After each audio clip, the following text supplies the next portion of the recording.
There's a gap in our world, and there's even a gap in our church. And I want to make a statement to you. For too long, the American church has been so concerned about making a statement that we have yet to ever make the difference God wants us to make in the gap that exists.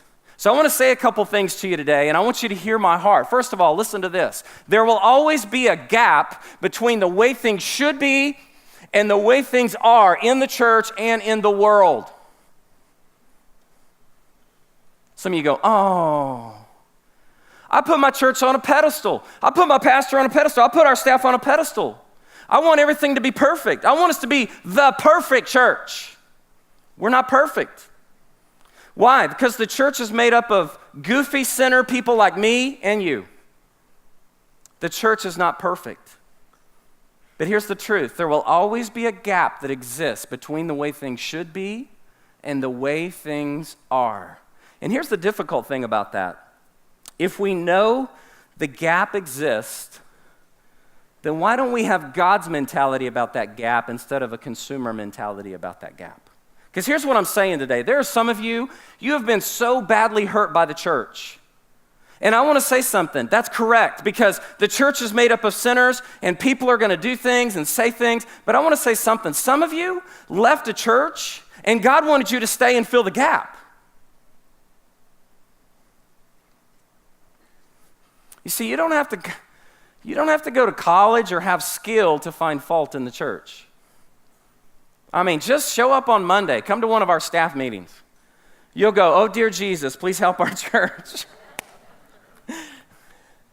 Man, we know. We talk as a staff all the time, all of our shortcomings. One of our core values is continuous improvement, and we enact it every single week. We could have done that better. We could have done that better. I've never worked with a group of people so obsessed with doing it excellent for Jesus as our staff team.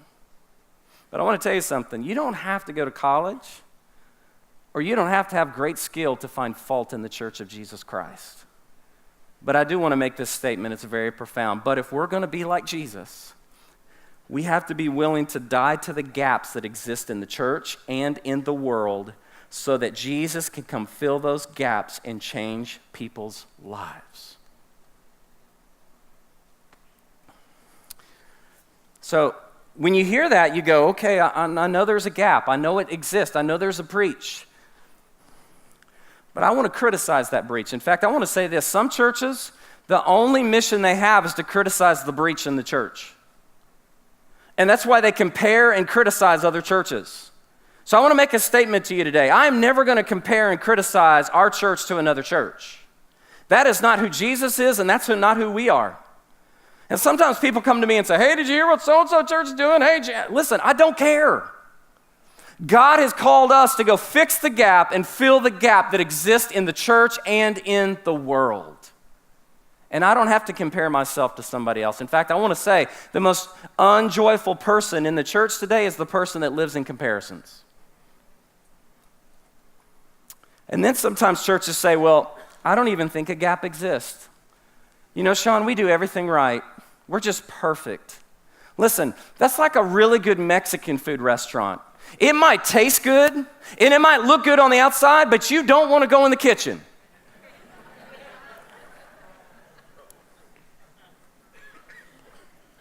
You know what I'm talking about? You're likely to meet a health inspector coming out.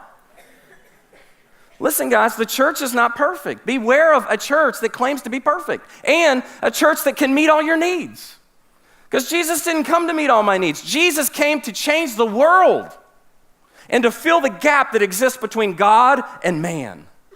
That's why Jesus came, and that's why the church exists. So how many of you guys have ever been to England before? Anybody been to England? Yeah.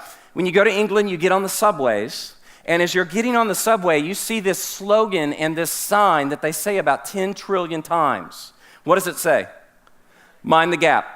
What does that mean? It means watch out. They're trying to point out to you, I just think this is funny, that some British guy years ago probably tripped and sued the subway system. And so forever and a day when you go to England and you get on the subways, all you see and all you hear is mind the gap, mind the gap. Mind the gap. They want you, if you get beat up on their subway, don't care. But if you don't see the gap, you are going to be in bad situations. You know, I started thinking about that. Consumerism has done the same thing in the church. It's made us sit around and point out, there's a gap, there's a gap, there's a gap, there's a gap, there's a gap.